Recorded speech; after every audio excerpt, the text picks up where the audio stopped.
కొల్లేరు present situation ఇంత ఉధృతంగా గోదావరి నది కూడా నేను చూడలేదు. ఇది ప్రకాష్ నగర్ దగ్గర ఉన్నాను నేను ప్రస్తుతం. ప్రకాష్ నగర్ ఏరియాలో ఇల్లులు మొత్తం ఇది దాదాపు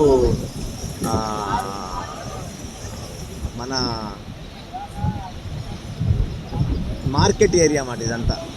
ఈ మార్కెట్ ఏరియా పక్కన కనుచూపు మేరలో కూడా అసలు కనబట్టలేదు.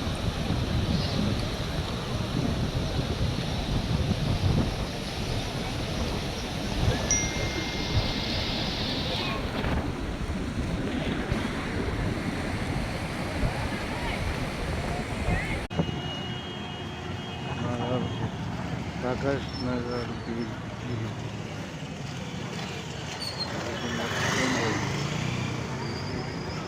రోడ్డు మొత్తం పోయింది.